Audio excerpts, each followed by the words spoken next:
எதிர்க்கட்சி தலைவர் உதயநிதி கைது செய்யப்பட்டது அவர் கைது செய்யப்பட முடியாது, அவர் உடனே விடுவிக்கப்பட வேண்டும் அப்படின்னு உயர்நீதிமன்றத்தில் சொல்லியிருக்கிறாங்க.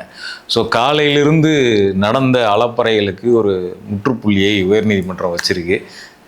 இதை எப்படி பார்க்குறீங்க? இது உதயநிதிக்கு என்ன மாதிரியான டேமேஜ் ஏற்படுத்தியிருக்கு, அல்லது விஜய்க்கு என்ன மாதிரியான டேமேஜ் ஏற்படுத்தும்? இதில் முதல்ல அரசு சைட்லேருந்தே பார்ப்போம். ஆல்மோஸ்ட் யாரும் எந்த கட்சியும் டிவிகேவை தவிர வேறு யாரும் எந்த கட்சியும் ஆதரிக்கலை. ஈவன் அந்த அலையன்ஸில் இருக்கிற கட்சிகள் கூட. விசிகா நீங்கள் கவனிச்சிங்கன்னா தெரியும், அரசுக்கு ஒரு கோரிக்கை, அரசை கண்டிக்கிற மாதிரியான ஒரு பதிவிட கூட விஜய் கையெடுத்து கும்பிட்ற ஃபோட்டோவை தான் அவர் ஷேர் பண்ணுறாரு. நேற்று ஒரு பதிவு ஒன்று போட்டிருந்தேன். ஒரு விசிகாவினுடைய ஒரு பேனர் ஒன்றில் திருமாவளவன் பிறந்தநாள் கபடி போட்டியில் திருமாவளவன் ஃபோட்டோவே இல்லை, ஸ்டாம்ப் சைஸில் கூட இல்லை, விஜய் தான் இருக்கார். அப்படிப்பட்ட கட்சியை கூட இது நியாயம்னு சொல்லலை. என்னென்னா கொஞ்சம் லைட்டாக கொஞ்சிறாங்க, அந்த பிள்ளைய கொஞ்சம் மாதிரி. ஃபஸ்ட் ரேங்க் எடுத்தால் டீச்சர்லாம் பாராட்டுவாங்கல்ல தம்பி அப்படிங்கிற மாதிரி, நீங்கள் கைது செய்யாமல் இருந்திருந்தீங்கன்னா உங்களுக்கு நல்ல பேர் வந்திருக்கும்ல அப்படிங்கிற மாதிரி அவர் டோன் எடுக்கிறாரு. மற்ற யாருமே இதை ஆதரிக்கலை. இன்னும் எதிர்கட்சிகளில் அதிமுக சைடிலிருந்து கைதை கண்டிச்சிருக்காங்க. அடுத்ததாக பாமக தரப்புலேருந்து கைதை கண்டிச்சிருக்காங்க. முக்கியமான பிரச்சனையிலேருந்து நீங்கள் டிவேட் பண்ணுறீங்கன்னு. திமுக கூட்டணி கட்சியாக தேமுதிக ஃபஸ்ட்டிலே சொல்லிட்டாங்க, இது நியாயம் இல்லாததுங்கிறத சொல்லிட்டாங்க. அடுத்ததாக இதுக்கு வெளியில் கிருஷ்ணசாமி இன்னும் கிளியர் கட்டாக சொல்கிறாரு, நீங்கள் பொருத்த முடியாத ஒரு வார்த்தை இது, அதோட இந்த மீனிங்கை எடுக்கிறதுக்கு டைரெக்டாக எந்த ஸ்டேட்மெண்ட் இல்லாத போது இதுக்கு எப்படி நீங்கள் நடவடிக்கை எடுக்க முடியும்னு கேட்டிருக்காங்க. ஓகே, ஸோ விஷயம் ரொம்ப கிளியர். இந்த கைது எந்த அடிப்படையும் இல்லாதது, கைது அளவுக்கு தேவையில்லாத ஒரு பிரச்சனை. ஏன்னா இன்னொரு தரப்பை நீங்கள் கேட்கணும், இது ஒரு வீடியோ எவிடன்ஸு. இந்த வீடியோ எவிடன்ஸில் இதுக்கு இந்த நடவடிக்கைக்கு பின்னால் அந்த பூம் இருக்குல்ல, அந்த ஒரு செய்தி நேற்று சாயங்காலம் பேசுகிறாரு. அந்த நேற்று சாயங்காலம் பேசுகிறதுல ஒரு நீண்ட உரை அது. அதில் இது ஒரு வரியிலையும் ஜஸ்ட் ஒரு 10-20 செகண்ட் கூட இருக்காது, அவ்வளவுதான் அதனுடைய இடம். அது அவ்வளோதான்.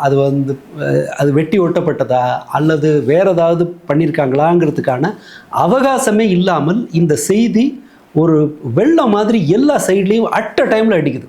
நேஷ்னல் மீடியாக்கள்லாம் அந்த 20 நாள் போராட்டத்தை கவர் பண்ணல. ஒருத்தர் உண்ணாவிரதம் இருக்காரு, 17 நாள் 18 நாள் உண்ணாவிரதம் இருக்காரு, டைரக்ட் கவர் பண்ணலை. இதுக்கு முன்னாடி அந்த கிளம்ப உட்கார்ந்தது போதெல்லாம் எடுத்தாங்க. நேஷ்னல் மீடியாஸ் கடந்து உருள்றாங்க. இங்கே எல்லா செய்தி சேனல்களும் இதை எடுத்துட்டாங்க. அந்த மீனிங்கை எங்கேருந்து நீங்கள் உறுதிப்படுத்துறீங்கன்னு எனக்கு அது தெரில.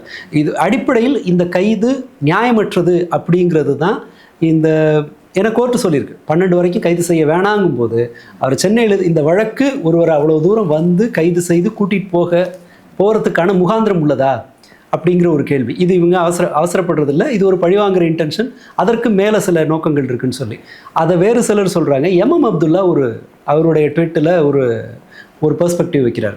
இது எதற்காகன்னா, இது அவ்வளோ பெரிய பிரச்சனையெல்லாம் இல்லை அவங்களுக்கு, ஆனாலும் இது எதுக்காக இதை செய்கிறாங்கன்னா இதன் வழியாக, ஏன்னா த்ரிஷாவை மென்ஷன் பண்ணி எதுவும் பேசலைங்கும் போது அவரை அரசியலுக்கு கொண்டு வர்றதுக்காக, அவர் மீது ஒரு சிம்பத்தியை உருவாக்கி அவரை இந்த இடைத்தேர்தலில் கொண்டு வந்து நிறுத்தி ஒரு 2ஆம் கட்ட தலைவராக அவரை கொண்டு வர்றதுக்கான ரைட் டைம் இதுன்னு நினைக்கிறாங்க, அதனால இந்த நடவடிக்கை எடுக்கிறாங்க அப்படின்னு ஒரு பாயிண்ட்டை சொல்கிறாரு. நாம் அதை புறந்தள்ளுறதுக்கு இல்லை, ஏன்னா இவங்க எதை வேணால் செய்வாங்க அவருக்கு ஒரு ஸ்பேஸை கொடுக்கறதுக்குன்றதுக்காக. இன்னொரு இந்திரகுமார் ஒரு கோணத்தை வைக்கிறார். 9 பிரிவுகளில் வழக்கு தொடுக்கப்பட்டிருக்கு. இந்த குறிப்பிட்ட வாக்கியம் அந்த நடிகையை குறிப்பிடுவதாக இருந்துச்சுன்னா அதுக்கு 3 செக்ஷன் தான் பொருந்தும். நீங்கள் அதுக்கு மேலே பொது அமைதிக்கு களங்கம் விளைவிக்கிறது, பிரச்சனை உருவாக்குறது, கலவரம் இதெல்லாம் எதுக்காக இருக்குன்னா, நீங்கள் கர்நாடகாவுக்கு எதிராக பேசிட்டீங்க, அப்போ ஒரு த்ரிஷாவுக்காக 3ன்னு சொன்னால் 1/3 தான் அந்த ரோடு. 2 பிரிவினருக்கு மத்தியில் பிரச்சனை விளைவித்தல் அப்படிங்கிறது எங்க இவங்க த்ரிஷா ரசிகர்களுக்கும் வேறு ரசிகர்களுக்கும் ஏதாவது சண்டை வரப்போதா? இல்லை. அப்போ இது அவர் சொல்றது என்னன்னு சொன்னால், இது கர்நாடகாவுக்கு எதிராக அவர் பேசிட்டாருங்கிறதுக்காக, கர்நாடகாவுக்கு ஆதரவாக விஜய் இப்படி ஒரு நடவடிக்கை எடுத்திருக்காருன்னு அவர் சொல்றாரு. இப்போ இதில் வழக்கமாக ஒரு புகார் கொடுக்குறாங்க ஒருத்தர் மேலே அப்படின்னா, இப்போ நான் உங்களை பற்றி தப்பாக பேசிடுறேன் அப்படின்னா, இப்போ இவர் எப்படி அவரை பற்றி தப்பாக பேசலான்னு கேமராமேனாக இருக்கிறவர் போய் புகார் கொடுக்க முடியாது. நீங்கள் தான் போய் புகார் கொடுக்கணும். ஏன்னா சம்மந்தப்பட்டவர் நீங்கள் தான் போயிட்டு போலீஸ் ஸ்டேஷன் போயிட்டு புகார் கொடுக்கணும். இவர் என்னை தவறாக பேசியிருக்கிறார், என் மீது அவதூறு பரப்புற வகையில் இல்லை இழிவாக பேசியிருக்கிறார், இவர் மேலே நடவடிக்கை எடுங்கன்னு நீங்கள் தான் கொடுக்க முடியும் என் மேலே புகார். ஆனால் உதயநிதி ஒரு நடிகையை பற்றி பேசினாருன்னு சொல்கிறாங்க. அவர் அந்த நடிகையினுடைய பெயரை கூட அந்த போராட்டத்தில் பயன்படுத்தலை. சரி, அப்படியே அந்த நடிகை அதனால் காயமுற்று இருந்தாங்கன்னா அந்த நடிகை தான் போய் உதயநிதி மேலே புகார் கொடுக்கணும். ஆனால் இங்கே வந்து தாவேகா கட்சியை சேர்ந்த மகளிர் அணியிலேருந்து ஒருத்தவங்க போய் புகார் கொடுத்துருக்குறாங்க. இது எப்படி பாருங்க? இல்லை, அது போலீஸை வந்து இவங்க இப்படி தான் பயன்படுத்துவாங்க. அவர் டெமான்ஸ்ட்ரேஷன் எதை திரும்ப காட்டுறாருன்னா 1991-96 ஆட்சி காலத்தை அவர் நமக்கு நினைவுபடுத்துறாரு. இப்போ இருக்கிற ஜென்சி மட்டுமே இல்லை, ஈவன் 90களில் பிறந்தவர்களுக்கு கூட அதனுடைய இது தெரியாது. மேபி 80s ஏர்லி 80s பிறந்தவங்களால மட்டும்தான் அதை ஓரளவு ரீகால் பண்ண முடியும். அவ்வளோ வேர்ஸ்ட்டாக இருந்தது. அது எல்லாமே இப்போ திரும்ப நடக்குது. வீட்டை இடிக்கிறதுக்கெல்லாம் போலீஸ் அப்போ தயங்கினதே கிடையாது. இப்போ பார்த்தீங்கன்னா அது நடக்கும். எந்த பிரச்சனையும் இல்லாமல் அது நடக்கும். போலீஸ் ராஜ்யம் நடக்கும். எதிரிகளை ஏதாவது ஒரு வழக்கு போட்டு கைது செய்வது, ஜெயலலிதா பீரியடில் அந்த கஞ்சா கேஸ் ரொம்ப சாதாரணம், ரொம்ப காமனாக நடக்கும். ஒரு ஜட்ஜோட மருமகனை அரெஸ்ட் பண்ணாங்க கஞ்சா கேஸில். ஜட்ஜு வீட்டுக்கு போகிற பைப் லைனை கட் பண்ணாங்க. இது எல்லாத்தையும் திரும்ப ஒரு முறை நமக்கு வந்து இவர் ஒளிபரப்புறாரு. இந்த நேரத்தில் இன்னொன்று இதில் இருக்கிற உள்நோக்கம் என்னன்னு சொன்னால், நாளைக்கு சட்டமன்ற கூட்டத்தொடர் இருக்குது. அங்கே ஒரு பர்ஃபார்ம் பண்ணுறதுக்கு உதயநிதி ஒரு இடையூறாக இருப்பார் அப்படிங்கிறது ஒரு கோணம், ஒரு பிரச்சனை இருக்குது. அவர் ஆஃப் பண்ணணுங்கிறது ஒன்று.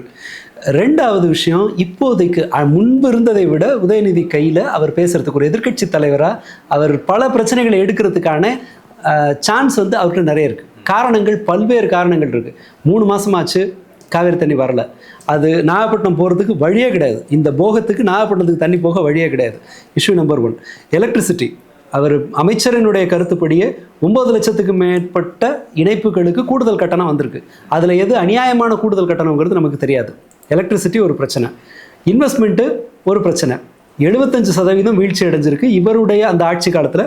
ஆனால் இவர் கூட பதவி ஏற்றுக்கிட்ட, முதல்வராக பதவி ஏற்றுக்கிட்ட மீதி 3 பேர் குறைந்தபட்சம் 200%, 230%, 300%ங்கிற அளவுக்கு அதிகரிச்சிருக்காங்க. அந்த முதல்வர்கள் மீது முதலீட்டாளர்களுக்கு நம்பிக்கை இருக்குது, இவர் பேரில் நம்பிக்கை இல்லை. சட்டம் ஒழுங்கு நீங்கள் கிட்டத்தட்ட நார்மல் ஆகிடுச்சு, பழகிடுச்சு ஜனங்களுக்கு. காலையில் எழுந்திரிச்சு நீங்கள் உங்களோட சோஷியல் மீடியா பேஜஸ் தேய்ச்சிங்கன்னா ஒரு 2 கொலை செய்தி காலையிலே வந்துடும். குட் மார்னிங்க காஃபியோட நாட 2 கொலை செய்தி வந்துடுது. அதுவும் ரொம்ப அற்பமான காரணங்களில் ஒரு எப்படி நம்ம வகைப்படுத்தவே முடியாது. அந்த மாதிரியான கொலைகள் வந்து ரொம்ப இயல்பாக இருக்குது. பயம் போயிடுச்சுன்னு வச்சுக்கலாமா, என்னங்கிறது தெரியாது. சட்டம் ஒழுங்கு பிரச்சனைக்குரியதாக இருக்குது.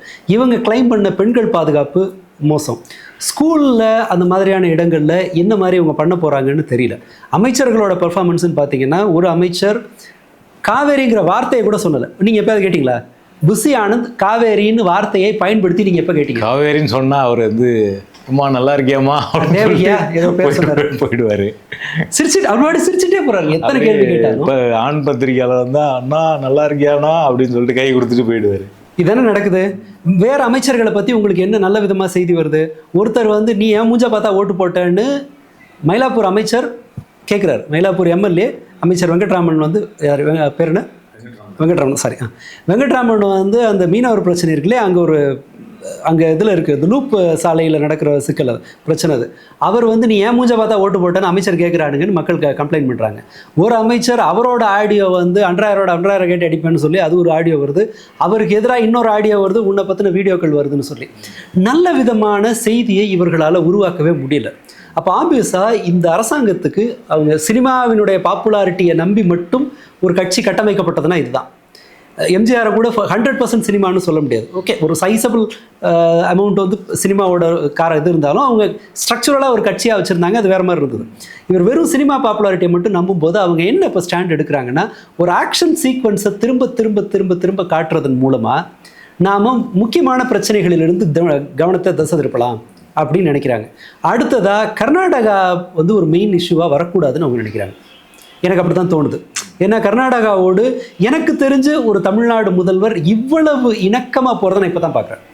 ஜெயிச்ச உடனே பெங்களூர் மூகாம்பிகா கோயிலுக்கு தான் போயிட்டு வந்தாரு. அது கூட எம்ஜிஆரை காப்பி அடிச்சாருன்னு வச்சுக்குவோம், அதை கூட மன்னிச்சிடலாம். இப்போ வந்து இவங்களுக்கு ஆலோசனை சொல்றவங்கலாம் ஹைலி கனெக்டட் வித் தமிழ்நாட்டினுடைய டெல்லி சிறப்பு பிரதிநிதியாக கர்நாடகாவை சேர்ந்த ஜனநாயகன் படத்தின் ப்ரொடியூசர். மீதி 2 பேர் இருக்காங்கல்ல, ஆந்திராக்காரங்க. இல்ல ஆந்திரா, நீங்க கர்நாடகா ஆந்திராவை நீங்க பெருசா இது பண்ண முடியாது. அவங்களுக்கு அது ஒரு கிட்டத்தட்ட ஒரு ஊர் மாதிரி தான் இருக்கும். நீங்க ஆந்திராக்காரங்க கர்நாடகாவில் போனால் படிச்சிடலாம். பெங்களூரோட பெருமளவு முதலீடு வந்து ஆந்திராக்காரர்களோடது. பெங்களூரினுடைய அந்த குவாரி பிஸ்னஸ் பெரும்பாலும் ஆந்திராக்காரங்களது. அங்கே நீங்கள் கவனிச்சிங்கன்னா பெங்களூரில் ஸ்ட்ராங்காக இருக்கிறவங்கன்னு பார்த்தா கர்நாடகாவில் வலுவான பணக்காரர்கள்னால் இந்த மைசூர் ரீஜனில் இருப்பாங்க. கர்நாடகாக்காரங்க. நீங்கள் கர்நாடகாவோட ரொம்ப பெரிய பிரச்சனை என்னென்னா, கர்நாடகாவில் இப்போ செல்வாக்கு செலுத்துறதுல பார்த்தீங்கன்னா தமிழர்கள் ஒரு அளவு இருப்பாங்க. உழைப்பாளர்கள்ங்கிற வகையில் பார்த்தீங்கன்னா அந்த தமிழ்நாடு பார்டரில் இருக்கிற பெரும்பாலானவங்க அந்த நிறைய லேபர்ஸாக இருப்பாங்க. ஆமாம், லேபர்ஸ் இல்லை, அதுக்கு மேலே இருக்கிற இப்போ கிளரிக்கல் லெவல் வேலை அந்த அந்த கேட்டகரியில் ஒயிட் காலர் ஜாப்லேயும் நிறைய பெரிய முதலாளிகள் தமிழர்களில் குறைவு தான். ஆமாம், பட் முதலாளிங்க பெரும்பாலும் சேட்டுங்களாக இருப்பாங்க, இல்லைன்னா ஆந்திராக்காரங்க. பெங்களூரில் பெரும்பாலும் ஆந்திராக்காரங்க தான். கம்பெனியை ஒரு மார்வாடி நடத்துவான், ஆனால் அந்த இடம் கட்டடம் வந்து அநேகமாக ஒரு ரெட்டி நாயுடுஸ் அந்த மாதிரி அவங்கள்ட்ட தான் இருக்கும். நீங்கள் மேல் பக்கம் பார்த்தீங்கன்னா கர்நாடகாவினுடைய உத்தர கர்நாடகா, கர்நாடகாவோட வடக்கு பகுதி, வடக்கு கர்நாடகா இருக்கு இல்லையா, அதில் வந்து மகாராஷ்டிராக்காரங்களோட செல்வாக்கு அதிகம். நீங்கள் இந்த பக்கம் குடகு பகுதியில் இருக்கிறவங்க அவங்க பெருசாக கன்னடிகான்னு தங்களை ஐடென்டிஃபை பண்ணிக்க மாட்டாங்க. தனி ஆந்திரா பார்டர் முழுக்க ஆந்திரா கண்ட்ரோலுங்கும் போது அந்த பியோர் கர்நாடக உரிமை பேசுகிறவங்க எல்லாருமே நடுவில் ரொம்ப குறைவான ஆட்கள் தான். அந்த இடம் தான் அந்த அதனால தான் இன்னமும் விவசாயிகள் பிரச்சனை அங்கே தீவிரமாக இருக்குது. ஸோ கர்நாடகா லாபி வந்து பெருசாக இங்கே பண்ணுறதுன்னு சொன்னால் அது பெரும்பாலும் ஆந்திரா லாபி தான். அது கர்நாடகாவுக்காக ஒரு லாபி பண்ணுறது ஆந்திரா லாபி தான். தமிழ்நாட்டின் மீது கர்நாடகாவுக்கு எப்போதுமே ஒரு பயம் உண்டு. நீங்கள் நான் டிவைட் ஆகி போல் நான் கனெக்ட் பண்ணுறேன் இந்த இதில். பிரியங்க் கார்கே இருக்கார் இல்லையா, மல்லிகார்ஜுன கார்கேயோட மகன், அவர் கர்நாடகா அமைச்சர். அவங்க என்ன சொல்கிறாங்கன்னா, கர்நாடகா மெட்ரோவை இது அத்திப்பள்ளி வரைக்கும் மெட்ரோ வரப்போகுது. இப்போது இது வரைக்கும் வந்தாச்சு, பொம்மசந்திரா வரைக்கும் வந்தாச்சு, அத்திப்பள்ளி வரைக்கும் மெட்ரோ போட போகிறாங்க. அங்கேருந்து ஒரு 5 கிலோமீட்டர் போட்டிங்கன்னா ஹோசூரை வந்து நீங்கள் கனெக்ட் பண்ணிடலாம். அப்படி இருக்கும்போது இங்கே வருமானு ஒரு கேள்வி கேட்குறாங்க. ஹோசூருக்கு கனெக்ட் பண்ணான்ல, ஏன்னா இங்கேருந்து தான் பல பேர் வேலைக்கு போய்ட்டு வர்றாங்க.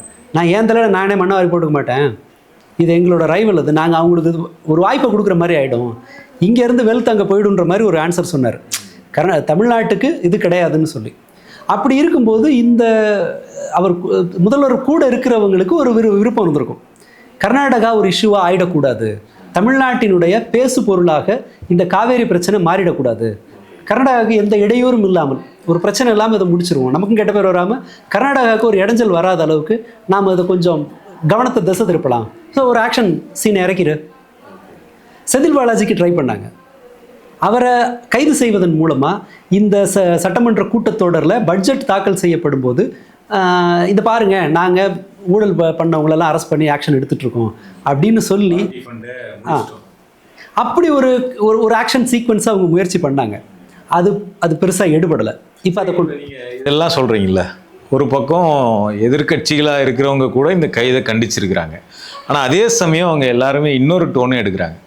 அது என்ன அப்படின்னா, உதயநிதிக்கு நாவடக்கம் தேவை, உதயநிதி செய்தது மாபெரும் தவறு, ஆனால் அதுக்காக அவரை கைது பண்ணுற இடத்துக்கு போகக்கூடாது, இப்போ உதயநிதி செய்தது பேசியது ஆபாசமானது, அவருக்கு நாவடக்கம் தேவை, அவருக்கு இப்படி பேசக்கூடாதுன்னு ஒரு ஸ்டாண்ட் எடுக்கிறாங்கல்ல, இதை எப்படி பார்க்குறீங்க? இல்லை, இதில் எனக்கு கேள்வி என்னன்னா, இது வந்து ஆதரவு சக்திகளும் சேர்த்து எடுக்கிறாங்க. ஓகே, வெறும் எதிர்கட்சிகள் மட்டும் இல்லை, திமுக ஆதரவு சக்திகள்லையுமே பலர் உதயநிதி பேசியது கண்டிக்கத்தக்கது அப்படிங்கிற ஸ்டாண்ட் எடுக்கிறாங்க. சரி, என் பர்சனல் ஒப்பீனியன், நான் உதயநிதியின் அது வந்து ஒரு பிழைங்கிற அளவில் தான் சொல்லுவேன், குற்றம்ங்கிற அளவுக்கு போக மாட்டேன். அது என்னுடைய கருத்துங்கிறது இருக்கட்டும், அது பெரிய அவசியம் இல்லாதது இந்த இதில், நான் அப்புறம் கூட அதை சொல்கிறேன். ஆனால் நான் கேட்க விரும்புகிறது, முதல்ல இது சட்டப்படி தப்புங்கிறது ஆர்கியூமெண்ட்டா, நியாயப்படி தப்புங்கிறதா? நீங்கள் எதை நீங்கள் ஹைலைட் பண்ணுவீங்க? சட்டப்படியா நியாயப்படியா? சட்டப்படி அப்படின்னு வச்சுக்கிட்டா இதை நீங்கள் சட்டப்படி எதுவுமே பண்ண முடியாது. ஒரு கைது இல்லை, நீங்கள் கேஸ் போடுறதை யோசிச்சு தான் போடணும். ஏன்னா அவர் அந்த நடிகை பேரை எந்த இடத்துலையும் குறிப்பிடல. கீழே இருந்து ஒரு குரல் வருது, மேலே ஒரு ரெஸ்பான்ஸ் வருது. அதில் அவர் சொல்லலைங்கும் போது அதற்கான இன்னொரு அர்த்தத்தோடு தான் அவர் பேசினாரு அப்படின்னு சட்டப்படி உங்களால் ப்ரூவ் பண்ண முடியாது. கீழே இருந்து வந்த குரல்லையே வந்து சில வேறுபட்ட வெர்ஷன்கள்லாம் வைக்கிறாங்க, வேறு குரல்கள் வந்ததுன்னு சொல்லிட்டு வேற ஒரு கேள்வி, அவங்க வீட்டு பைப்பில் தண்ணி வரலன்ற மாதிரி நம்ம அதை நிராகரித்தாலும் கூட நீங்கள் சட்டப்படின்னு வந்ததுன்னு இந்த ஆர்கியூமெண்ட்லாம் வரும்போது இது கொஞ்சம் கூட எடுபட போகிறதில்ல. ஸோ லீகலாக இது சரியாக தப்பான ஆர்கியூமெண்ட்டுக்கே போக முடியாது. ஏன்னா லீகலாக சரி தப்புன்னு ஆர்கியூமெண்ட்டில் வச்சோம்னா விஜய் மேலே இந்த நேரத்துக்கு 2-3 கேஸ் வந்திருக்கணும் அவர் பேசுறதுல. அப்போது கூட அந்த கரூர் இஷ்யூக்கு பிறகும் கூட விசாரணை நடந்து கொண்டு இருக்கும்போது என் மேலே ஏதாவதுன்னா என்ன விட்டுருங்க, என்ன பிடிங்க, எங்கள் மக்களை விட்டுருங்கன்னு சொன்னால் என்ன அர்த்தம்? ஒரு விசாரணை நடக்கும்போது இன்னொருத்தர் மேலே பழி போடுற ஒரு நடவடிக்கை அது. அதுக்கு இது மாதிரியான பல்வேறு விஷயங்களில் செய்யலாம். இப்போ சட்டப்படி எடுத்திருக்க வேண்டிய நடவடிக்கையை பலதை எடுக்கலை, அதை விட்டுலாம். இப்போ சட்டப்படி இதை வந்து ஒரு குற்றம்னு கருத முடியாது. தர்மப்படி பார்த்துருவோம். நியாயப்படி அப்படின்னு பார்த்தாலும் கூட அவங்களோட ஆர்கியூமெண்ட்டுங்கிறத ஒன்று கேட்கறதுக்கு யாரும் அவகாசம் இல்லை. நேற்று சாயங்காலம் ஜட்ஜ்மெண்ட்டை எழுதுனதுக்கு அப்புறம் தான் விவாதங்களே ஆரம்பிச்சது. இது ஒரு முக்கியமான பிரச்சனைன்னு பார்க்குறேன். ரெண்டாவது, இது போன்ற அவதூறுகள் இது மாதிரி டபுள் மீனிங் பேசுறது அப்படிங்கிறது சொசைட்டியில் அது ரொம்பவும் இயல்பாக்கப்பட்டு விட்டது. அரசியலில் அதை விட இயல்பாக்கப்பட்டுருச்சு. நயினார் நாகேந்திரன் இப்படி ஒரு சிக்கல் ஆரம்பிக்கிறதுக்கு முன்பே இதை சொன்னார். இவங்களை குறித்து ஒரு ஹேஷியமாக அதை உறுதிப்படுத்துகிற மாதிரி இவங்க வேலை செஞ்சாங்க. அது நமக்கு தேவையில்லாதது. அதாவது பிரச்சனை ஆன பிறகு இவரோட மனைவி ஒரு குற்றச்சாட்டு வைத்த பிறகு அந்த நடிகையோடு அவர் போகிறதன் மூலமாக அவர் சமூகத்துக்கு ஒரு செய்தியை சொன்னார். இவங்க முத நாள் இவங்க கூட கேக்கு வெட்டும்போது போட்டிருந்த ஷர்ட்டை மறுநாள் போட்டிருக்கதன் வழியாக விஜய் தரப்பு அது போன்ற இந்த மாதிரியான செய்திகள் லைம் லைட்டில் இருக்கிறதுக்கு அவங்களே நிறைய கான்ட்ரிபியூட் பண்ணியிருக்காங்க. ஆமாம், இப்போ நீங்கள் ஒரு ஃபோட்டோ ஒன்று ரிலீஸ் ஆகும். அது ரிலீஸ் ஆகும்போது அவங்களுடைய கட்சிக்காரங்களே வந்து ஐடிவிங்லேருந்து என்ன பண்ணுவாங்கன்னா, இல்லை இப்படி ஒரு சட்டையே விஜய்கிட்ட கிடையாது, இந்த ஃபோட்டோ பார்த்தா ஏஐ எடிட் மாதிரி இருக்குது, இந்த ஃபோட்டோ இப்போ எடுக்கப்பட்டது இல்லை, பல வருஷத்துக்கு முன்னாடி எடுக்கப்பட்டது, இப்படின்ற நரேட்டிவ்லாம் செட் பண்ணிகிட்டே இருப்பாங்க. அடுத்த நாள் பார்த்தோம்னா விஜய் அந்த சட்டையை போட்டுன்னு வருவார். அப்போ அதே மாதிரி தான் அவங்க மனைவி புகார் கொடுத்தப்ப இல்லை அந்த நடிகையாக இருக்காது அப்படின்னு சொல்லிகிட்டே இருப்பாங்க. அந்த நடிகையோட ஒரு திருமண நிகழ்ச்சிக்கு போவார். அப்போ இது ஒரு பேசு பொருள் ஆவதற்கு ஏதோ ஒரு வகையில் விஜயுமே காரணம் பங்களிக்கிறாங்க. அதை அவங்க விரும்புகிறாங்க. இதுக்கு முன்பு நயினார் நாகேந்திரன் பேசுகிறார். நயினார் நாகேந்திரன் நியாயப்படி தவறு அப்படின்னு சொன்னால் இதே அளவுக்கான எதிர்ப்பு வந்துச்சா? அன்னைக்கு நயினார் நாகேந்திரனுக்கு எதிராக இவ்வளோ பெரிய போராட்டங்கள் நடத்தினாங்களா? இன்னைக்கு உதயநிதிக்கு எதிராக தமிழ்நாடு முழுக்க போராட்டங்கள். இல்லை, நான் ட்வீட்டே சொல்கிறேன். எவ்வளவு பேர் இவ்வளவு ஆக்ரோஷமாக பண்ணாங்க. ஏன் அந்த நியாய மதிப்பீடுகள் மட்டும் உதயநிதிக்கு மட்டும் ஏன் இவ்வளோ ஸ்ட்ராங்காக இருக்குது கேள்வி. அடுத்ததாக எடப்பாடி பழனிசாமி அந்த பால்டால்னு பேசுனது, அது எத்தனை மற்ற கட்சிகளால் அது கண்டனத்துக்குள்ளாக்கப்பட்டது. என்ன இருந்தாலும் அவர் ஒரு துணை முதல்வர் அப்படின்ற பேச்சு எப்போ வந்தது? விஜய் பேசும்போது வந்த அந்த வார்த்தைகள்லாம் இருக்கு இல்லையா? ஏன்னா வரிசையாக அவர் பேசுனதெல்லாம் எடுத்து பார்ப்பேன். அந்த சிக்னல் ஆகட்டும், அந்த கழுத்தை வெட்டுற மாதிரியான அந்த சிக்னல் ஆகட்டும், கவர்ச்சி அரசியல்னு சொன்னபோது நான் என்ன அப்படின்னா அது அந்த கேப் கொடுக்குற மெசேஜ் என்ன? நியாயப்படி இது சரியா? இதை பற்றி சண்முகம், திருமாவளவன் இவங்களோட ஒப்பீனியன் என்ன? நான் நடவடிக்கை கூட கேட்கல. ஒப்பீனியன் என்ன?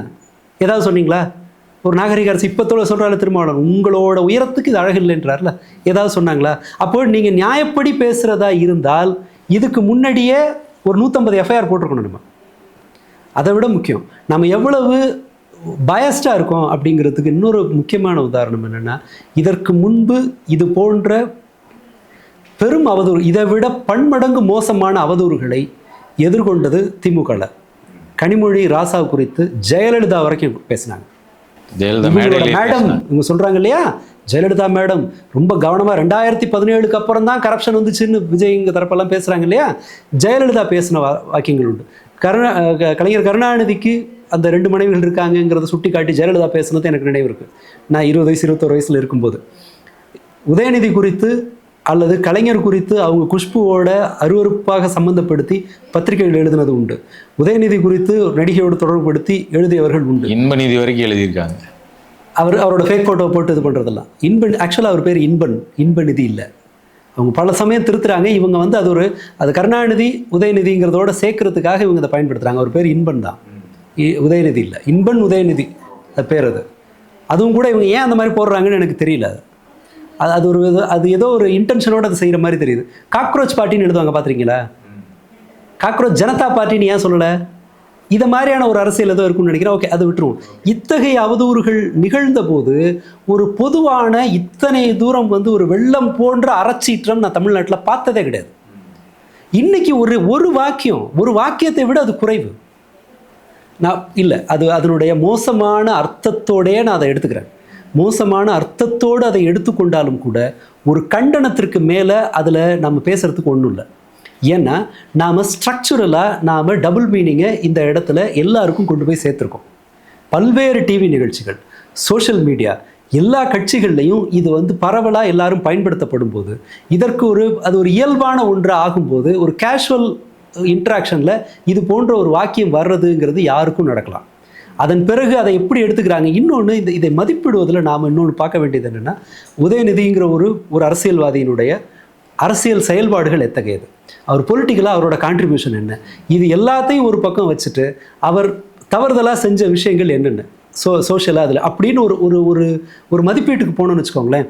அவரோட டெமோக்ராட்டிக்காக இருக்கிறாரா, விமர்சனங்களை எடுத்துக்கிட்டு பதில் சொல்கிறாரா, தன்னுடைய கொள்கையில் உறுதியாக இருக்காரா, இதெல்லாம் செஞ்சுட்டு இதை போன்ற ஒரு இன்ட்ராக்ஷனில் விஜய் போல டெக்ஸ்ட்டை ப்ரிப்பேர் பண்ணி வச்சுக்கிட்டு அதனுடைய கான்சிக்வன்சஸ் தெரிஞ்சு இது போன்ற விஷயங்களை பேசுகிறாரா?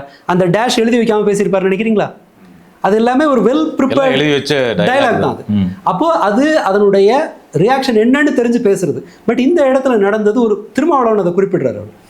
ஒரு பகடி செய்யற மாதிரி நினைச்சிட்டு ஒரு பண்ற மொழிதல் என்ற அடிப்படையில் எல்லல் நகையாடி இருக்கிறார் அப்படின்னு. ஆச்சா, இது எதேச்சியா கீழ இருந்து ஒருத்தர் பேசுறாங்க, அதற்கு இவர்கிட்ட இருந்து ஒரு ரெஸ்பான்ஸ் ரன்னிங் கமெண்ட்ரி மாதிரி கொடுத்துடுறாரு அதை. அப்புறம் அவர் அதை உணர்ந்து திருப்பி அதை காவேரியை சொன்னேன்னு கடந்து போறாரு. அந்த அது 100% அது ஒரு டபுள் மீனிங்கோட பேசுனதுன்றதை நீங்கள் வச்சுக்கிட்டாலும் கூட இது வழக்கமாக தமிழக அரசியலில் நடக்கிறது.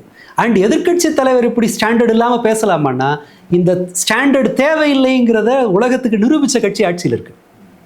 எந்த ஸ்டாண்டர்டும் அவசியம் இல்லைங்கிற ஒரு கட்சி இங்கே இருக்கு. ஸ்டாண்டர்ட் அவசியம், ஆனால் this is not new for Tamil Nadu politics. ஒரு ஸ்டாண்டர்ட் அவசியம்னா அது பொதுவானதாக இருக்கணும்.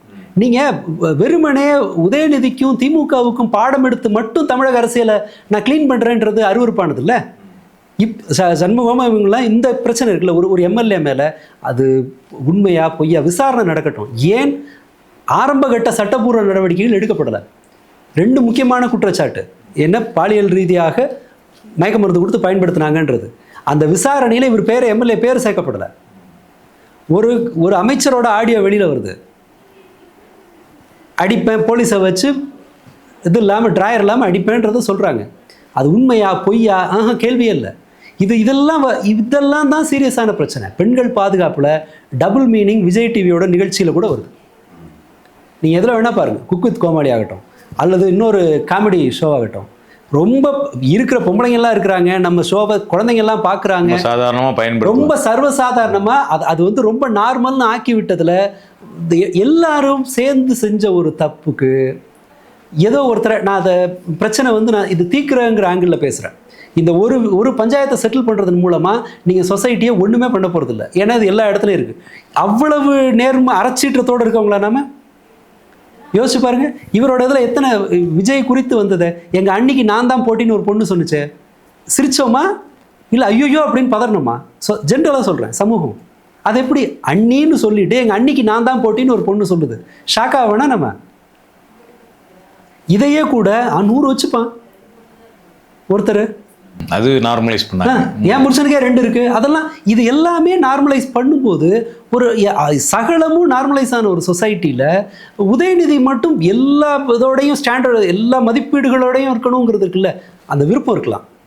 அதில் இல்லை. இப்போதும் எனக்கு என்னோட அபிப்பிராயம் என்னன்னு சொன்னால், விஜய் பாணியை உதயநிதி எடுக்கக்கூடாதுங்கிறது தான்.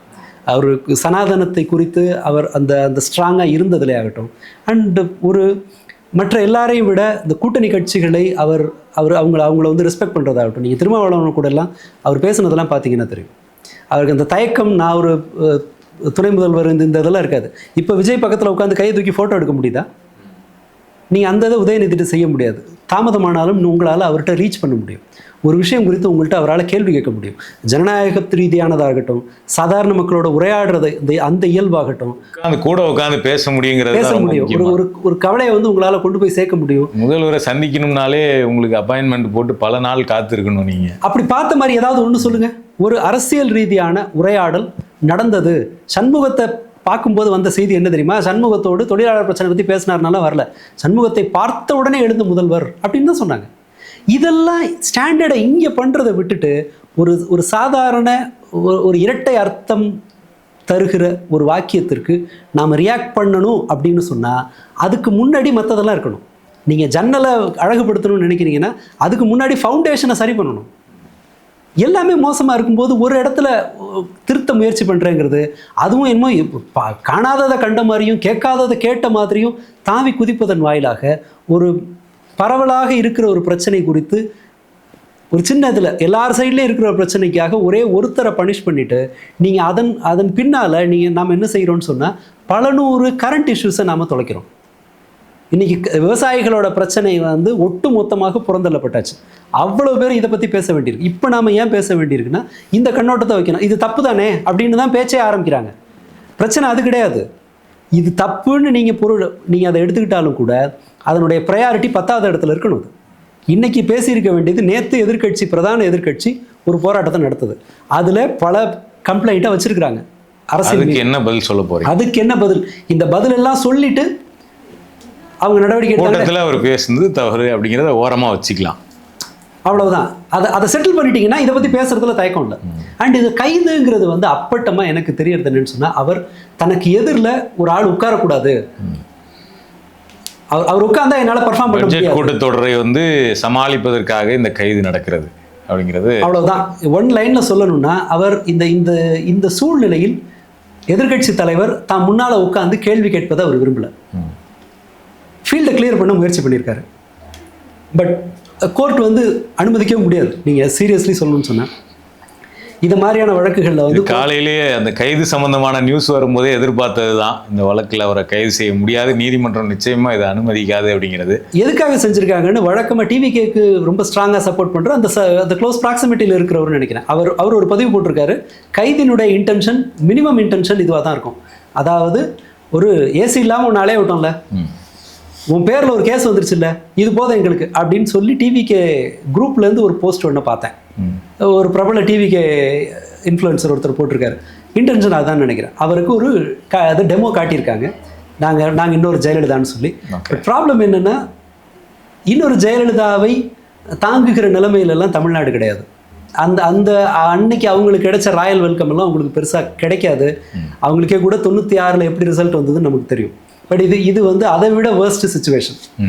மக்களோட வாழ்நிலையெல்லாம் இன்னும் மேம்பட்டு அவங்க வசதியெல்லாம் நீங்கள் அலட்சியமாக இருக்கும்போது இந்த கோபம் இன்னைக்கு நீங்கள் எதிர்க்கட்சி தலைவரை கேள்வி கேட்க, ஒருவேளை நீங்கள் இன்னும் கவனமாக அரெஸ்ட் பண்ணி அவர் பேச விடாமல் கூட தடுத்துருக்கலாம்.